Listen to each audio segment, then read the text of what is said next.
Everyone, and welcome back to the channel. Oh boy, oh boy, oh boy, do we have some very special stuff to cover today. We're going to be talking about the trailer for Guild Wars 2 End of Dragons, the Necromancer Elite Specialization, the Harbinger. So, I guess we shall watch it through, talk a little bit about what we've seen, what the narration says, and just give my final thoughts. So, let's get started. I'm here on the official Guild Wars 2 YouTube channel, so without further ado, let's press play and begin.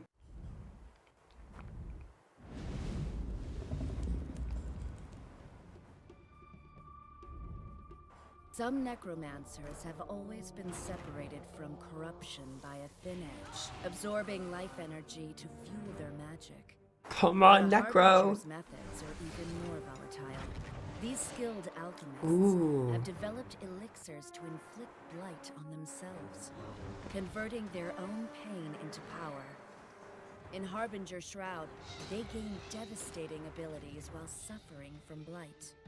A Harbinger makes no clean kills, wielding a pistol to devastate their enemies with noxious, corrosive bullets. Cool animations. Lovely design.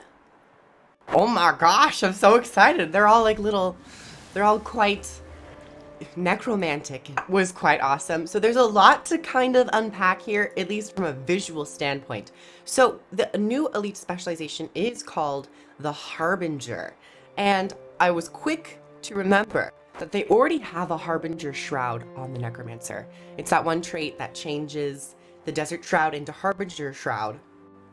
I would have not thought to call this elite spec the Harbinger, mostly because we already had the Harbinger Shroud, so I was like, you don't want to really reuse a lot of stuff, but they'll probably change it. They most definitely will have to change the Harbinger Shroud on Scourge, maybe even change the trait entirely and go back to the design of the previous trait or some new trait, or just change the name, who knows.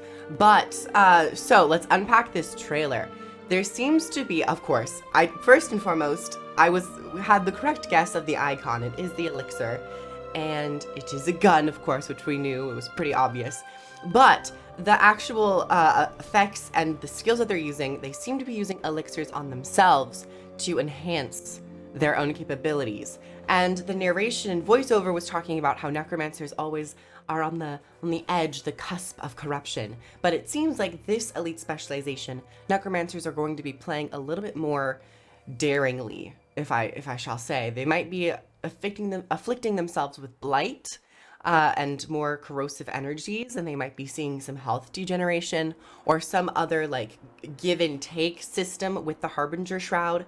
And I'm pretty sure this is the Shroud that has this really cool like AoE effect with these like spikes, these jade obelisks or whatever. They seem to have a lot of movement abilities with a dash and a leap with some physicality punches and stuff. And it was really cool. My friend Smudgem in the Discord down below, if you'd like to join, was also very keen to point out that on the obelisks or these jade shard things, there are actual mummies stacked on them, which is a really nice touch and really cool. I would have hoped to have seen some more minions and stuff, but we also haven't seen all of the skills. This is only a showcase of portions of them, so there are obviously skills that we have not seen, of course traits we have not seen, and we haven't even really gotten the tooltips, so we don't know what all of these things do.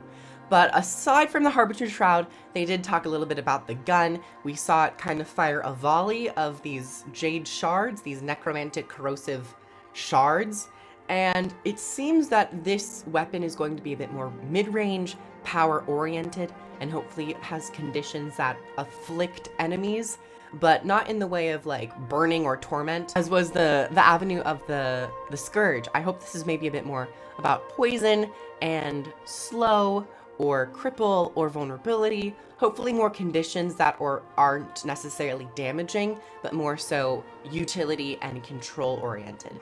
I feel like a lot of damaging conditions, they were kind of fulfilled in Path of Fire. So for the Harbinger, this is possibly one area that they could flourish in.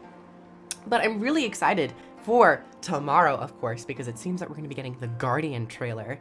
But this Harbinger, oh boy, oh boy, oh boy, I'm really excited to see more. I cannot wait to see what the utilities do. It seems like we only really saw one elixir, which gave them a bit of a fiery presence, maybe some might and fury. But I'm excited, and I can't wait to see more of Cantha. We got a little bit more hints at the environment and all that stuff. So thank you everyone so much for coming by. Like the video if you liked it, comment down below your thoughts about the Harbinger. Subscribe. I'm an official Arena partner, which means I have links down below where you can pre-order End of Dragons and gain access to the Harbinger. So if you're interested, you could use those links and help the channel out. Thank you guys so much, and I'll see you guys in the next one. Bye everyone! Mwah.